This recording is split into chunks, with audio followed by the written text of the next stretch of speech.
Hello guys, welcome back to my channel. അപ്പോൾ ഇന്ന് ഈവനിങ്ങിന് നല്ല അടിപൊളി ഒരു പുഡിങ് ആയിട്ടാട്ടോ, സിമ്പിൾ പുഡിങ് ആയിട്ടാട്ടോ വന്നിരിക്കുന്നത്. അപ്പോൾ ആദ്യം തന്നെ അതിലേക്കുള്ള ഇൻഗ്രീഡിയൻസ് എന്തൊക്കെയെന്ന് നോക്കാം.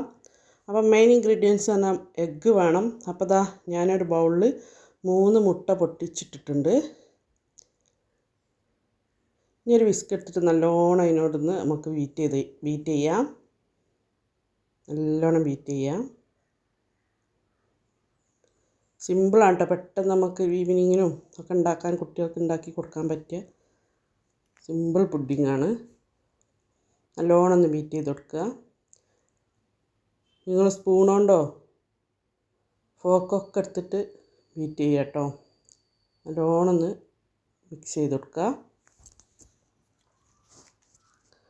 ഇനി നെക്സ്റ്റ് ഇതിലേക്ക് ആഡ് ചെയ്യേണ്ടത് പഞ്ചസാരയാണ്. അപ്പോൾ 1/4 കപ്പ് പഞ്ചസാര ഇട്ട് കൊടുത്തു.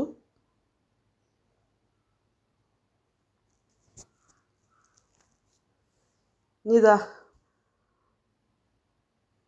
ഒരു സ്പൂണ് ഫുള്ളായിട്ടില്ല, ഏലക്കൻ്റെ പൗഡറാണ് കേട്ടോ. ഏലക്കൻ്റെ പൗഡർ നുള്ളു ഉപ്പിട്ട് കൊടുക്കുക, മധുര ബാലൻസിന് വേണ്ടിയിട്ട്.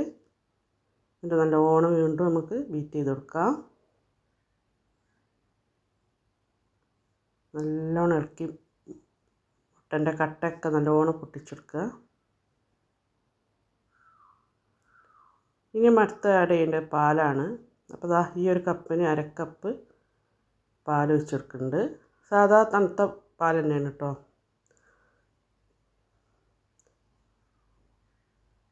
വീണ്ടും നമ്മൾ നല്ലോണം ബീറ്റ് ചെയ്ത് കൊടുക്കാം. നല്ലോണം ഇളക്കി കൊടുക്കാം. ഇനി ഏലക്കൻ്റെ പൗഡറിൻ്റെ പകരം വാനില എസൻസ് ഒഴിച്ച് കൊടുക്കാം കേട്ടോ. അത് നല്ലൊരു ഫ്ലേവറിന് വേണ്ടിയിട്ട് കേട്ടോ.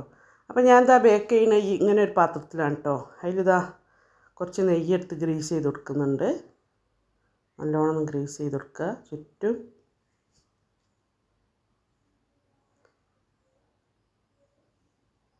അപ്പം നമ്മളിവിടെ ആവി കൊള്ളിക്കട്ടോ ചെയ്യുന്നത്.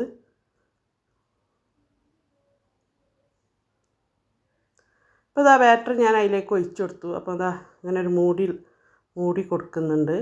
ഈ പാത്രത്തിൻ്റെ മൂടി തന്നെ കേട്ടോ, അതിനോട് മൂടി കൊടുക്കുന്നുണ്ട്.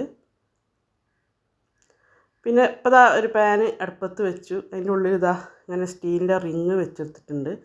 ഞാൻ അതിന് ശേഷം ഒരു പാത്രം വെച്ചെടുത്തിട്ട്, പക്ഷേ ആ പാത്രം ഞാൻ ഒഴിവാക്കി വീണ്ടും റിങ് തന്നെ കേട്ടോ വെച്ചത്. ഇപ്പോൾ ഇതാ 30 മിനിറ്റ് ആട്ടോ ഞാൻ വേവിച്ചെടുത്തത്. ലോ ഫ്ലെയിമിലിട്ടിട്ട് 30 മിനിറ്റ് ഇതാ ഇങ്ങനെ വേവിച്ചെടുത്തു. ആവിയിൽ വേവിച്ചെടുത്താണ് കേട്ടോ. അപ്പോൾ ഒരു ടൂത്ത് പിന്നെടുത്ത് കുത്തിയെടുത്ത് നല്ല വെന്തിട്ടുണ്ട്. അപ്പോൾ ഞാനിത് ഇറക്കി വെച്ചത് നല്ലോണം ചൂടാറിയിട്ട് നമുക്കിത് ഫ്രിഡ്ജിൽ വെക്കാം.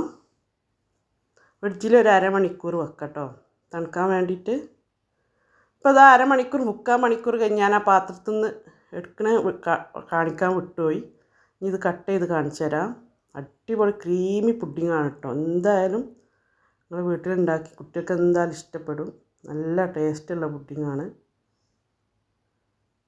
നല്ലൊരു ക്രീമിയാണ് കേട്ടോ. അടിപൊളി ടേസ്റ്റാണ്. അപ്പോൾ എൻ്റെ വീഡിയോ ഇഷ്ടപ്പെട്ടാൽ സബ്സ്ക്രൈബ് ചെയ്യുക, ലൈക്ക് ചെയ്യുക, ഷെയർ ചെയ്യുക. Okay, thank you.